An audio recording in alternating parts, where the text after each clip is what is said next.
E para fechar, essa paixão, né, do Ricardo Nunes pelo Orlando, que foi um bom secretário, então agora ele declara publicamente, ó, São Paulo é uma cidade muito grande, nós teremos outros candidatos. A gente sabe que o secretário, inclusive o Sidney Cruz, né, da Secretaria de Habitação, deve ser candidato a deputado federal, mas o meu candidato é o Orlando Morando, e aí eu acho que deu peso, né, para essa pré-candidatura do Orlando, não é, Fabi?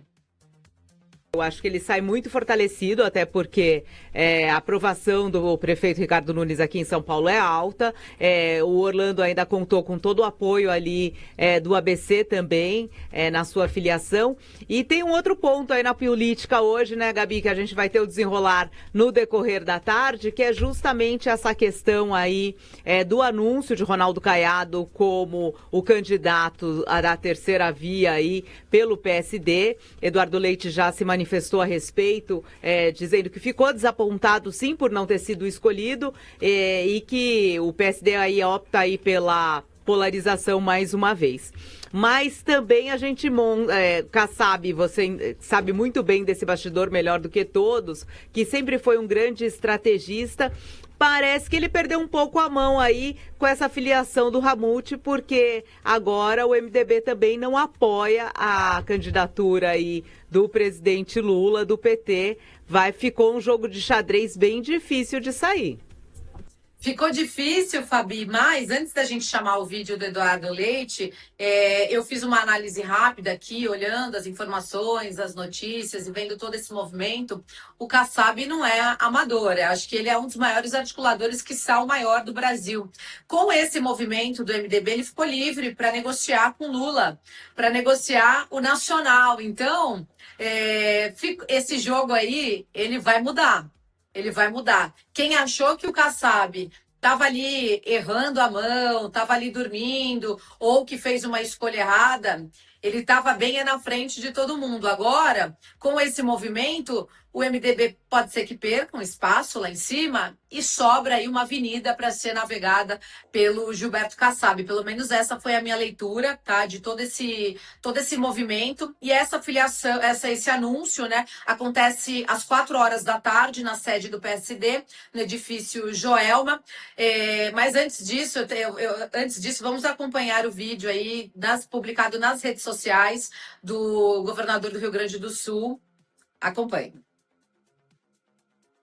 Hoje, o meu partido, o PSD, tomou uma decisão importante ao definir o seu caminho para a eleição presidencial. Embora essa decisão desencante a mim, como a tantos outros brasileiros, pela forma como insistem em fazer política no nosso país, eu não vou discutir essa decisão. Mas isso não significa ausência de convicção. Ao longo dos últimos dias, o que eu vivi foi algo que me marcou profundamente.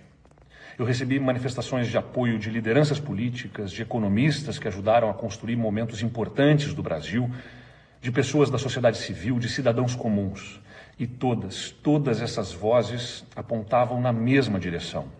Existe, sim, no Brasil, um desejo forte, talvez ainda silencioso, mas muito real, por mais equilíbrio, por mais sensatez, por mais respeito. Um desejo por uma política que não precisa gritar para ser ouvida, que não precisa dividir para existir, que não trate quem pensa diferente como inimigo. O Brasil está cansado, muito cansado de uma disputa que aprisiona o debate entre os extremos. E com toda franqueza, a decisão tomada pelo partido tende a manter esse ambiente de polarização radicalizada que tanto limita o nosso país. Eu acredito num outro caminho.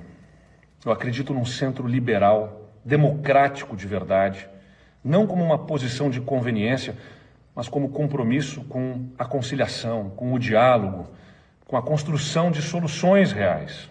Um centro que olha para o futuro, não fica olhando para os conflitos do passado. Foi isso que juntos nós começamos a construir. Mesmo que a gente não tenha uma candidatura formalizada, nós ajudamos a mostrar que existe espaço e, mais do que isso, necessidade de um projeto nacional sólido, responsável e equilibrado. E eu fico, sinceramente, muito emocionado com cada apoio que eu recebi. Isso não termina aqui. A política é dinâmica e jornadas como essa não se encerram com uma decisão partidária. Essa jornada continua na sociedade, continua nas ideias, continua naquilo que a gente planta. Se não for agora, vai ser logo ali adiante. Mas o Brasil vai sim reencontrar o caminho do equilíbrio, vai reencontrar o bom senso, vai recolocar a política no seu devido lugar, o de servir as pessoas e não de dividi-las.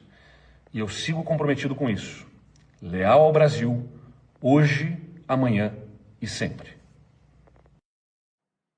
Tá aí Eduardo Leite, então, governador do Rio Grande do Sul, ficou desapontado, né? Você vê que ele fez uma fala aí dizendo, olha, a polarização vai continuar. A polarização já está, né, presente nessas eleições. Infelizmente, quem está cansado, uma parcela da população está cansada dessa polarização, mas ela está presente, sim, nessas eleições. E aí também, Fabi, com esse movimento, né, que aí a gente não sabe o que vai acontecer ou não, o Caiado tem o mesmo perfil de direita, né? Pega voto ali dos bolsonaristas, então também já é um recado ali para o Flávio Bolsonaro, você não acha? Um recado justamente nessa articulação que você estava colocando, que o Kassab faz muito bem, né? Então, com certeza, ele puxa voto aí, ajuda o presidente Lula nessa eleição a partir da escolha de Ronaldo Caiado, o que seria o contrário se a escolha fosse Eduardo Leite. Então, com a escolha de Ronaldo Caiado, com certeza fica uma situação mais confortável para o presidente Lula, já que pesquisa da Paraná Pesquisa hoje dá aí um empate técnico, a diferença de 1 ponto percentual, é muito pequena a diferença entre Flávio Bolsonaro e o presidente Lula. A gente sabe que vai ser uma eleição bastante acirrada e conseguir a maior parte de aliados e aliados fortes, como Gilberto Kassab, com certeza vai fazer a diferença na urna em 2026, Gabi. Vamos ver se o Valdemar Costa Neto responde para a gente o que ele achou da escolha do Caiado. Acontece daqui a pouquinho o almoço na Casa Lide, hoje com o presidente do PL, o João Dória, né, que é o presidente do Lide, fundador, organizou uma série de almoços até julho com todos os presidentes nacionais de partidos e hoje é a vez do Valdemar, então a gente já tem bastante perguntas para fazer para o Valdemar Costa Neto, né, Fabi?